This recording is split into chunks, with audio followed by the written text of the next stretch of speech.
तो हम बुद्ध वंदना में क्या कहते हैं? भगवान बुद्ध जी के 9 गुण। भगवान बुद्ध जी अरहंक है, सम्मा संबुद्ध है, विद्याचरण संपन्न है, सुगत है, लोकविदु है, अनुत्तर से पुरुषों के दमन सारथी है, देवताओं के मनुष्यों के शास्ता है, वे बुद्ध हैं, भगवा है। इस तरह से ये गुण कहते हैं। धर्म के हम गुण कहते हैं स्वाख्यातो भगवता धम्मो। ये भगवान बुद्ध जी का जो धर्म है ना, बहुत सुंदर प्रकार से भगवान ने उपदेशित किया है। स्वाक्षात है ना। सांदिष्टिक है, इस धर्म को हम देख सकते हैं अपने जीवन में। अकालिको, ये धर्म काल सीमा से परे है, यानी किसी भी समय में इसको बांध कर नहीं रख सकते कि ये अभी पुराना हो गया, ऐसा नहीं कह सकते। ये धर्म हर समय के लिए प्रायोगिक है। हाँ, वह उसके बाद में ये हिपासी को आओ और देखो कहने लायक, ओपनई को इसका अभ्यास कर कर हर कोई देख सकता है, सभी के लिए खुला है। हाँ, और पश्चात वेदी तपो विन्यु ही थी। ये जो धर्म है, ये प्रत्यक्ष रूप से जिसे जितनी प्रज्ञा हो। अब जैसे आप बच्चे हो, सभी लोग बुद्धि से समान है क्या? नहीं है ना। सब में थोड़ा थोड़ा अंतर है ना। जैसे मुझे कम दिखाई देता है, ठीक है, तो मुझे चश्मा लगा है।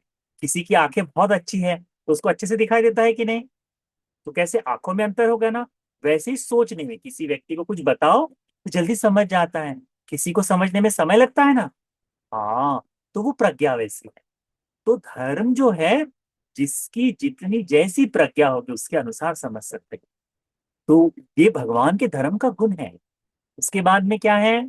उसके बाद में संघ के गुण हैं। भगवान का धर्म, भगवान के धर्म पर चलने वाले जो भिक्षुगण हैं, कि भगवान का भिक्खु भिक्खुनी उपासक उपासिका करके 4 श्रावकों का संघ बनता है ना। तो ये जो संघ है, जो इस धर्म से जुड़े हुए हैं, तो वह सुपटिपन्न है, उजुपटिपन्न है, न्यायपटिपन्न है, सामीचीपटिपन्न है, यानी सुंदर मार्ग पर चलने वाले हैं, है ना। सुपटिपन्न, सुंदर मार्ग कौन सा है? मुक्ति का, निर्वाण का मार्ग। उजुपटिपन्न, रुजु मार्ग है। इसमें शॉर्टकट्स कहीं से भागने वाला, किसी से चीटिंग करके जाने वाला कोई रास्ता नहीं। धर्म के अनुसार चलते हुए ही बिल्कुल धर्म के अनुसार तुम वहां पहुंचोगे। ठीक है कि नहीं? मैं यहाँ से शॉर्टकट ले सकता हूँ, ऐसा नहीं।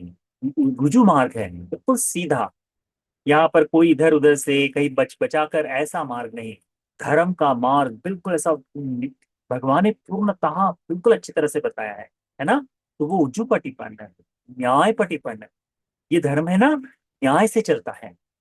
न्याय का मतलब क्या होता है? हम लोग देखते हैं ना, अच्छा करे तो अच्छा फल मिले, बुरा करे तो बुरा, उसको कहते हैं न्याय का धर्म। तो यहाँ पर जो जितना अभ्यास करेगा उसे उसका उतना परिणाम मिलेगा। जो जैसा कर्म करेगा उसको वैसा फल मिलेगा। यहाँ पर उस कर्म से बचने का कोई लाभ नहीं, उससे भागा भी नहीं जा सकता। तो न्याय से युक्त है। हम देखते हैं ना, अभी वर्तमान में हमको सभी जगह न्याय दिखाई देता है क्या? नहीं दिखाई देता। हम चाहते हैं कि न्याय हो, है ना। हम चाहते हैं कि हमारे जीवन में अच्छी चीजें हो, सारी चीजें बराबर हो, परंतु हमको न्याय नहीं दिखाई देता। धर्म में ऐसा नहीं है। धर्म का जीवन पूर्णतः न्याय संगत है, इसीलिए उसे न्याय प्रतिपन्न कहते हैं। न्याय के मार्ग पर चलने वाला ये धर्म है, यानी निर्वाण का धर्म जो है, उसे भी जाति जरा व्याधि मरण आदि से आदि सभी को देखकर चलने वाला धर्म है। इसीलिए न्याय प्रतिपन्न है, सामी जी प्रतिपन्न है। ये जो धर्म है ना, मैत्री का धर्म है। ये धर्म जो है, सबके साथ मित्रता रखने का धर्म है। इसमें बैर करने को यदि कोई बताए तो ये धर्म हमारा बुद्ध का नहीं हो सकता। भगवान बुद्ध जी ने तो शत्रुओं को भी मित्रता ही बताई है ना। कहा है ना, नहीं वेरे न वेरानी करके। वो गाथा तुमने सुनी है ना बच्चा? हाँ, वो सामूची पटी पर है। और जिस धर्म का हम पालन करते हैं, उसी धर्म पर दूसरों को चलने के लिए बताते हैं। तो मैत्री से, जैसे देखो, तुम्हारे माँ बाप, मम्मी पापा जो है ना, उनकी तुम्हारे लिए मैत्री है कि नहीं? उनका तुम्हारे लिए प्रेम है कि नहीं?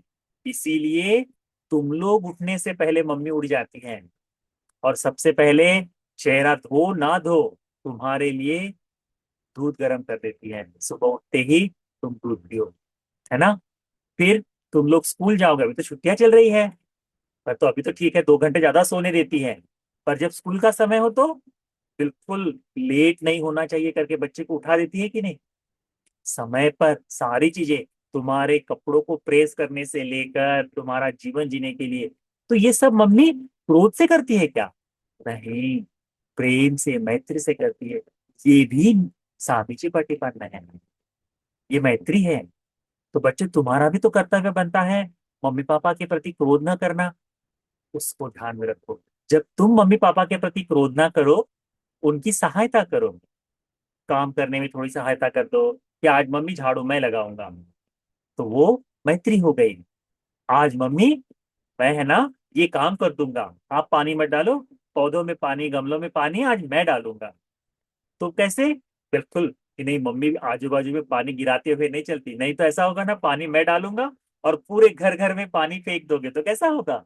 गलत हो जाएगा ना। तो वैसा, तो न्याय सामीची पटिपन्न यानी मैत्री के साथ, मैत्री के साथ जीवन की बात।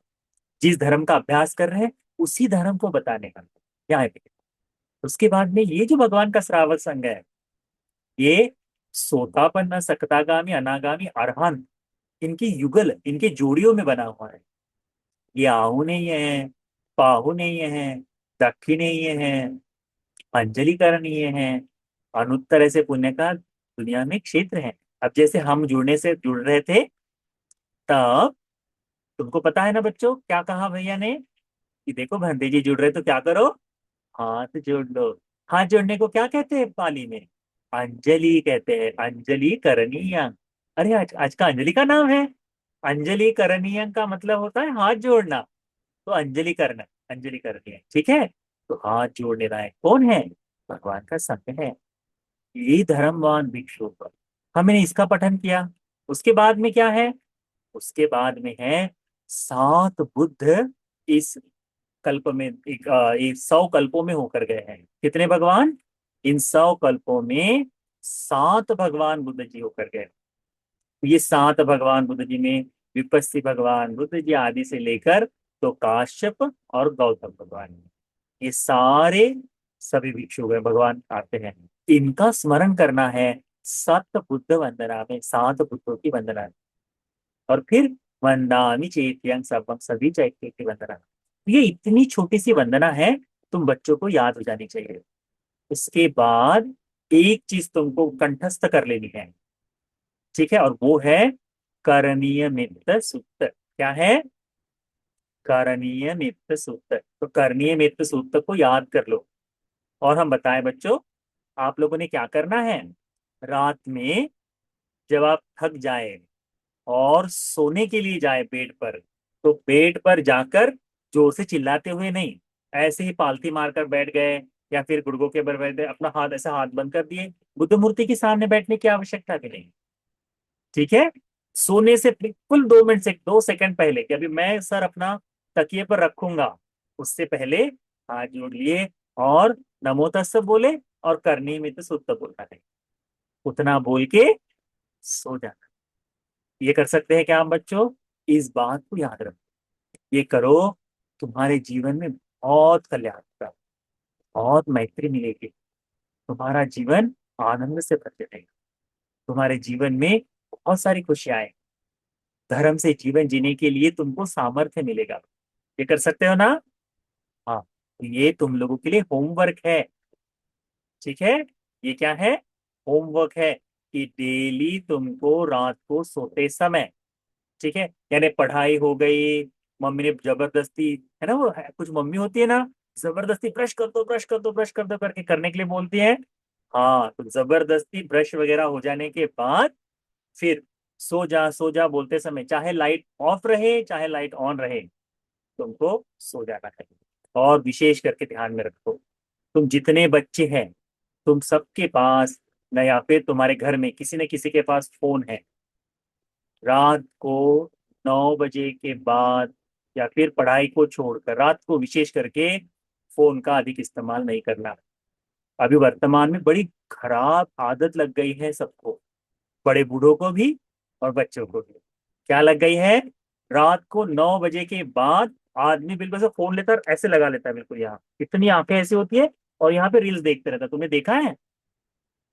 दिखाई देते हैं ना? हाँ। तो वो बुरी आदत मत लगाना। ठीक है? खुश रहो, बिल्कुल स्वस्थ रहो। हाँ, बोलो। ठीक है।